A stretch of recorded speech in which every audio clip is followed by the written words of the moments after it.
আসসালামু আলাইকুম। নতুন একটি ভ্লগে সবাইকে আমন্ত্রণ জানাচ্ছি। অনেকদিন পরে বিয়ে খেতে এসেছি। তো এটা ছিল আমার মামাতো বোনের বিয়ে। গত ভিডিওতে গায়ে হলুদের ভিডিওটা শেয়ার করেছিলাম।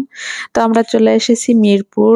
এটা হচ্ছে গ্র্যান্ড প্রিন্স রেস্টুরেন্ট। তো এটা অনেক বড় রেস্টুরেন্ট ছিল। আমরা সবাই মিলে চলে এসেছি। আমি, আমার আম্মু, তারপর মানহা, আয়রা, আলিফ, আলিফের বাবা, আমার বোন সবাই মিলেই আমরা চলে এসেছি বিয়ে খাওয়ার জন্য। তো ঢুকতেই কিন্তু এই গাছগুলো দেখে আমার মনটা অনেক ভালো হয়ে গিয়েছে। তো আমরা এখন চলে যাচ্ছি উপরের দিকে। উপরে লিফটের জন্য ওয়েট করতেছি। তো অলরেডি অনেক গেস্ট চলে এসেছে। আমরাই মনে হয় সবথেকে পরে এসেছি। যাই হোক আমরা অনেক দূর থেকে এসেছি কারণ আজিমপুর থেকে মিরপুর কিন্তু অনেক দূর। তো যাই হোক আমরা কিন্তু ওভারে গিয়েছিলাম। তো তাতেই আমাদের অনেকটা টাইম লেগে গিয়েছে। যাওয়ার পরে দেখি আমার ছোট ভাইও ওখানে এসেছে। তো এই যে গ্রিন কালার সোয়েটার পরা এটা হচ্ছে আমার ছোট ভাই। ওকে অবশ্য দেখা যাচ্ছে না।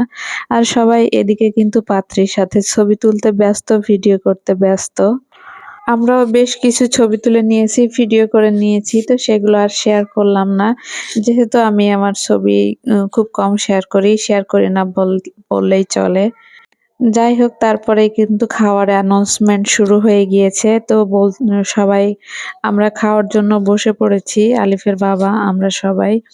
তো তারপরে কিন্তু আলিফের বাবাকে উঠতে বলা হয়েছিল। মানে আমার মামা বলেছিল যে, "তুমি এখন খেও না, তুমি জামাইয়ের সাথে খেও।"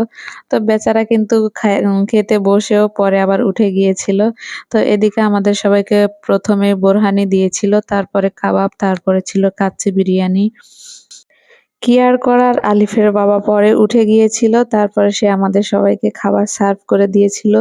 যেহেতু সেও জামাই, এইজন্য তাকে জামাইয়ের সঙ্গে বসার জন্য অনুরোধ করেছিল।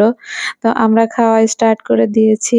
আর আলিফের বাবা কিন্তু আমাদের পাশেই দাঁড়িয়েছিল। আমি মাঝে, মাঝে তাকে একটু খাইয়ে দিচ্ছিলাম। তো খাওয়া শেষে তারপর আমাদের ছিল এটা হচ্ছে কি বলে হলুদ, হলুদ মিষ্টি, মিষ্টি ভাত। নামটা ভুলে গেছি। যাই হোক সমস্যা নাই। ও এরপরে ছিল পান মসলা। এইটা কিন্তু খাওয়ার পরে খেতে অনেক মজা লাগে। আমি তো এটা যেখানেই যাই কিছু নিয়েও আসি টিস্যুতে করে। আমার এটা খেতে অনেক ভাল লাগে। যাই হোক তো অনেকদিন পর আমি শাড়ি পরেছিলাম হিজাব দিয়ে। তো শাড়ি ক্যারি করতে অনেকটা কষ্ট হয়। তো প্রায় ৪-৫ বছর শাড়ি পরি না।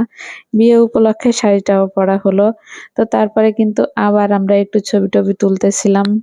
তারপরে দেখলাম ক্যামেরাম্যান ভিডিও করতেছিল। সেগুলো আমিও একটু ভিডিও করে নিলাম। খাওয়া-দাওয়া শেষ করে তারপর আয়রা, মানহা ওরা দুজনেই কিন্তু খুব দুষ্টুমি করতেছিল, ডান্স করতেছে। তার একটু ভিডিও করে নিলাম। তারপরে এটা হচ্ছে আলিফ বসে আছে সোফার উপরে। কি করবে না করবে কিছুই টের পাচ্ছে না। আমার বোনও কিন্তু ভিডিও করতেছে, ছবি তুলতেছে জাস্ট এগুলাই। পরে শেষের দিকে জামাইয়ের সাথে কিন্তু আলিফের বাবাও বসে পড়েছে। তো সবাই খাচ্ছে, এদিকে আমি এসে একটু দাঁড়িয়েছিলাম। আলিফের বাবা আমাকে বলতেছিল, "তুমিও খাওয়া-দাওয়া করে ১০টার দিকে আমরা কিন্তু এখান থেকে বের হয়েছিলাম।" তো এই ছিল আমার আজকের ভিডিও। আল্লাহ হাফেজ।